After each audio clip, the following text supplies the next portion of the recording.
Hey, Albert, thank you for taking the time. I know you're super busy and that you're going from conference to conference and Zoom to Zoom and sharing your information with everybody. But I just like to ask grown men about tushes. That's just why I'm here. So how are you this morning? Well, I've traveled all the way to Minnesota to ask grown men about that, and I think we've given it plenty of oxygen over the last couple of months. So hopefully this is the end of it. We'll see. I mean, is this it? Is this the end of Tush Push Gate? Are we finally going to push this one over?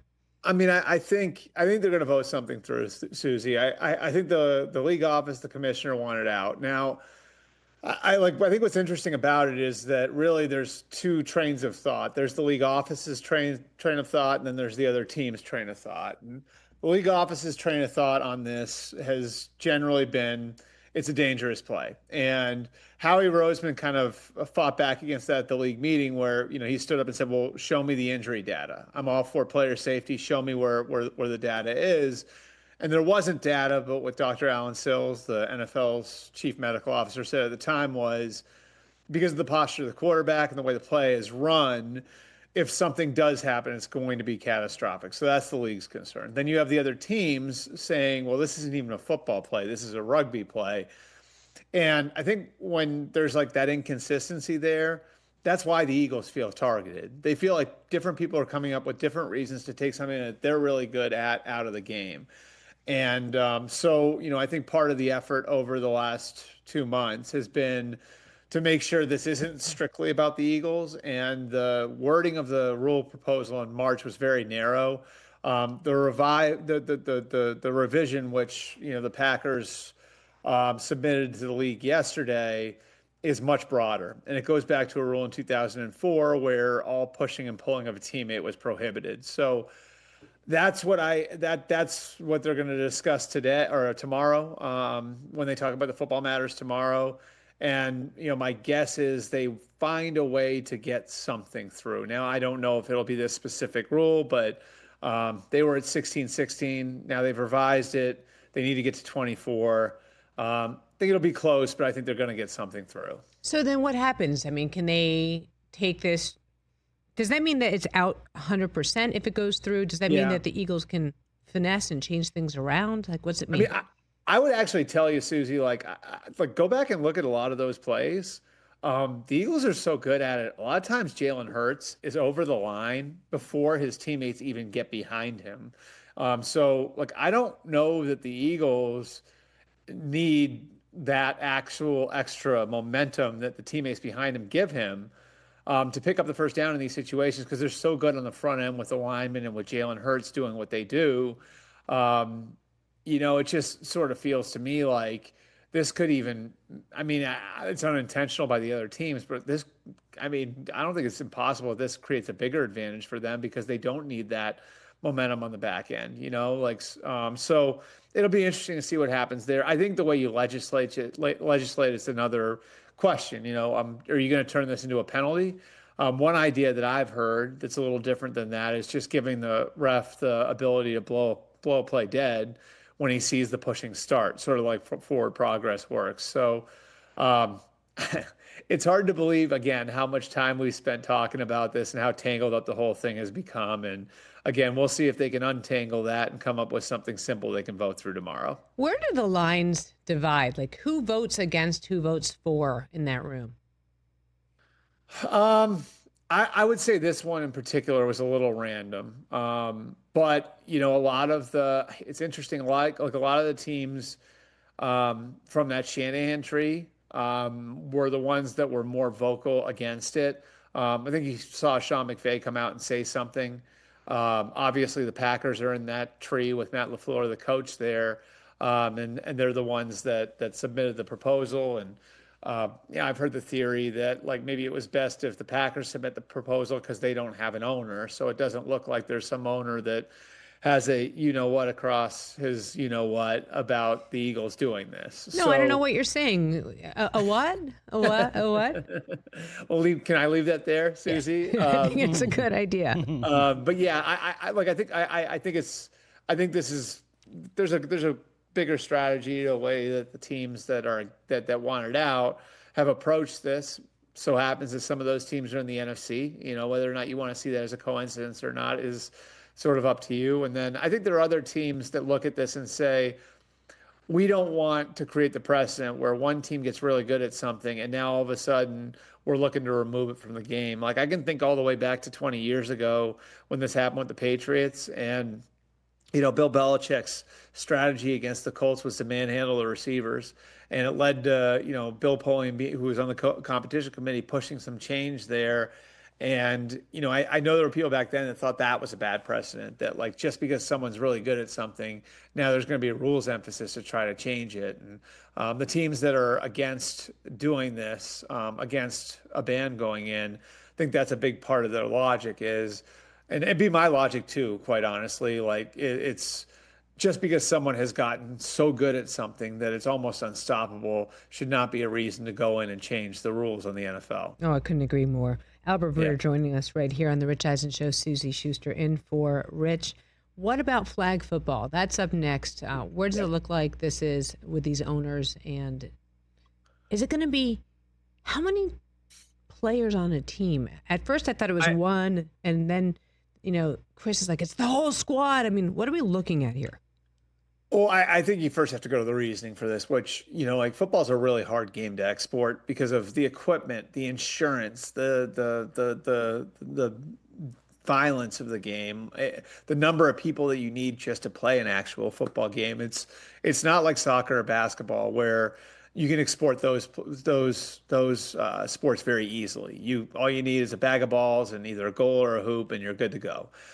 So, I think for the NFL, like as long as kids aren't playing it overseas, it limits their growth. So how can you work around that? Well, you can legitimize another version of the game, which is flag. So they've been doing everything they can to try to legitimize flag football as something more than just a sidecar to the actual sport, which is, I think, how we all grew up with it, is sort of like a bastardized version of the actual sport. And so they've done that by trying to put it in high schools as a varsity sport. They've done it by trying to like incorporate that version of the game overseas, and then eventually they wound up getting it in the Olympics. And so how this is going to work, I think, is interesting because it's such a different game than actual tackle football. And I think there are a lot of questions that need to be answered on that. Like, okay, so like let's say you have one player from your team that wants to play for Team USA, but then there's another country that wants another player. Is this going to be a situation like you saw in Olympic baseball once, where I think Mike Piazza, I might be wrong about this, guys, didn't he play for the Italian Olympic baseball team? Isn't that right? That sounds right.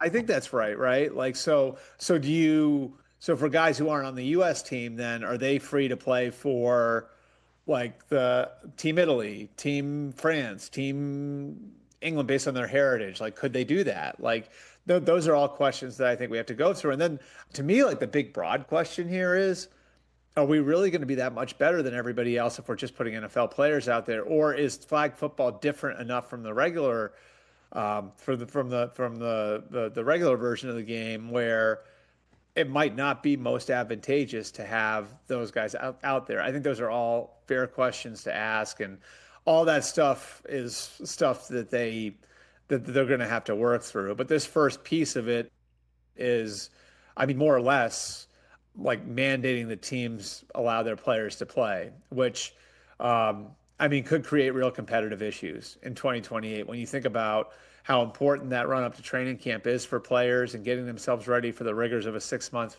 season of tackle football. The fact that they're taking themselves out of that, the fact that they're putting themselves at some risk by playing in another competitive sport. Some risk. I mean, some risk, a lot of risk. Yeah. I mean, I think we all remember the Robert Edwards thing, right? In 1997, I think. Yeah, but that was on the beach, Albert. It was, but like those are the sorts of movements that you're going to be making. You know what I mean? Michael Irvin tore an Achilles at some kind of like crap game on the beach, or like set next to the beach at one point. I just think it's right. I mean, like here's the thing, it's Chris, taking like, a lot of risk. Yeah, Chris, I would say like what anybody with a team would tell you is like there's a reason why we put stuff in the contract, like like the team isn't responsible if a guy gets hurt playing pickup basketball. Isn't this the same thing? You know what I mean? Team isn't responsible if a guy gets hurt going skiing. Like this feels like the same thing. Yeah, I isn't don't it? think it's the same. I think this is the Olympics, and the NFL really wants flag football to happen. They've got it to this point already. It's in Los Angeles. I think you're going to see the A-plus stars across the board. Lamar Jackson's going to be quarterback. Jamar Chase is going to be playing wide receiver. Aiden Hutchinson is going to be playing on defense. You're going to see all of the stars in this, and I think the teams in the league want it because they want a gold medal to come back to their team that they can show off at the stadium and show off at off-season, season ticket events. You're going to see all of that.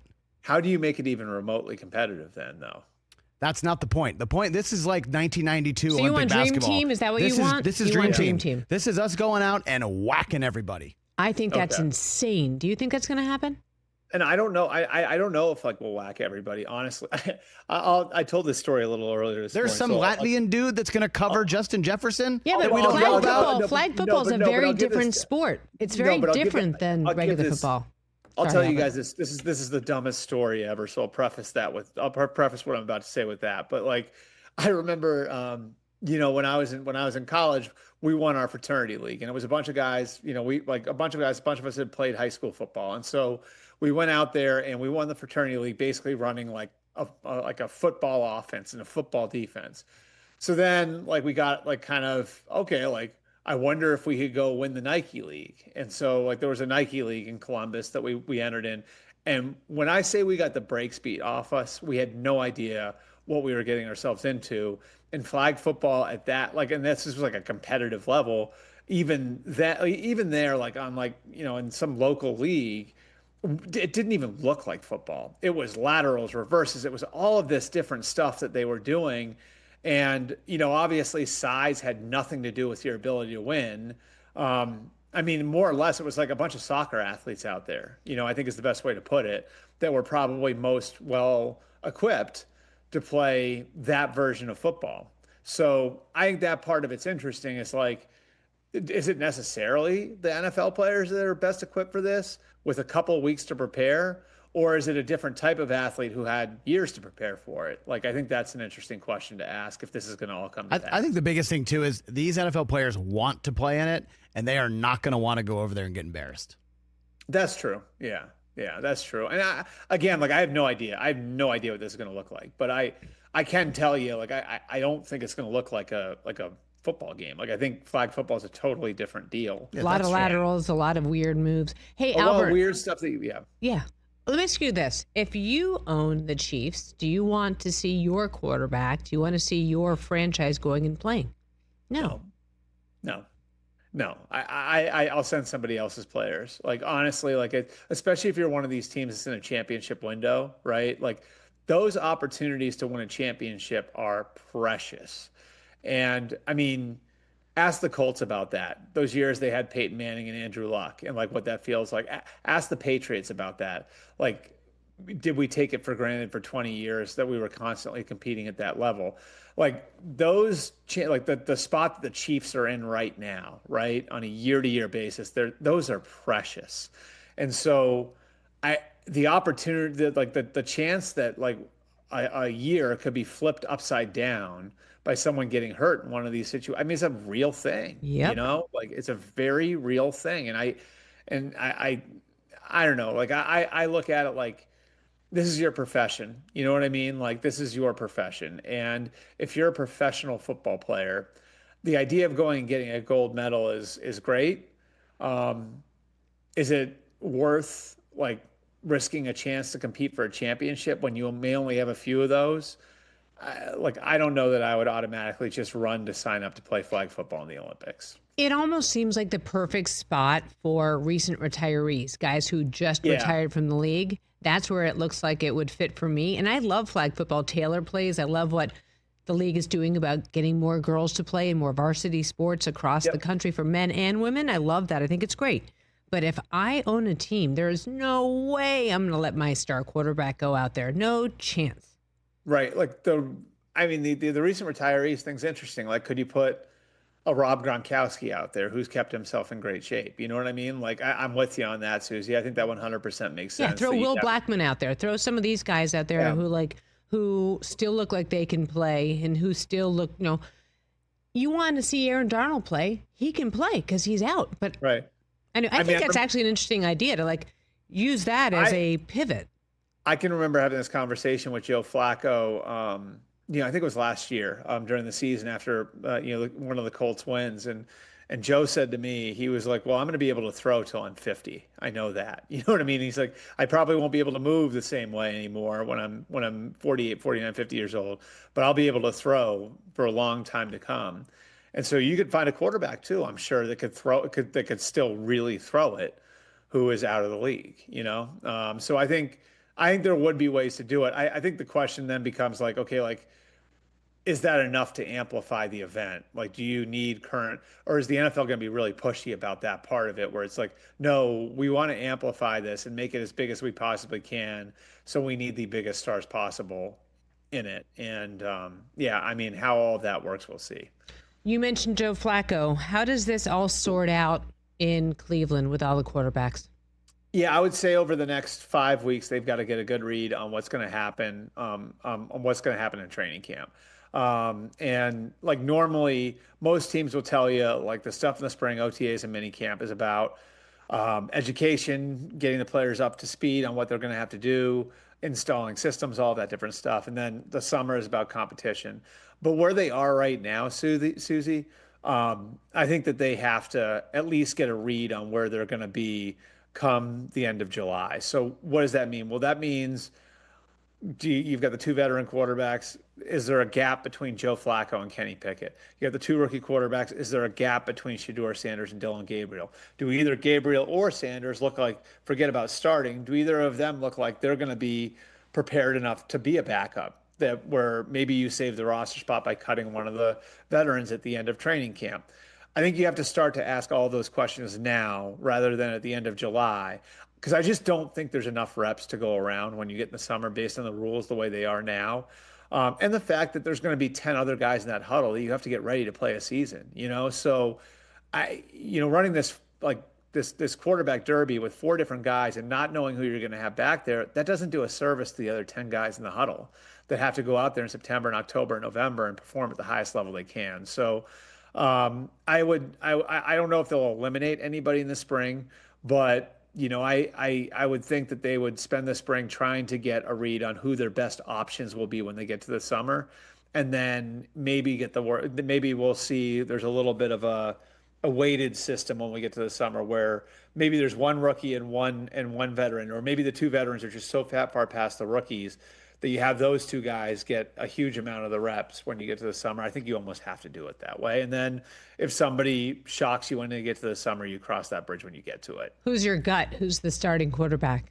I mean, my gut's Flacco, just because, why would you sign Joe Flacco? Like, you can come up with reasons why you acquire the other 3, right? Like, Kenny Pickett, like you're taking a flyer on a reclamation project. Dylan Gabriel checked every box. And Suzy, people have asked why they took him in the 3rd round. Like, he was excellent in the pre-draft process. That's how that happened. And then Shedeur, I think we've been over why you would take the chance on him. Like, it just got to a point in the draft for them where his grade was the grade they had on him was screaming for where he was available there in the 5th round.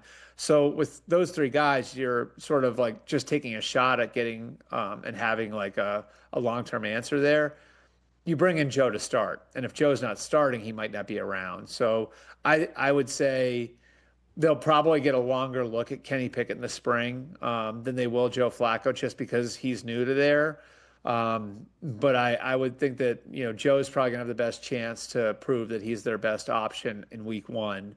And I would say like Joe has probably got the best chance to start, but I don't think it's like any sort of wide gap or wide margin that he's working, wide margin for error that he's working with here.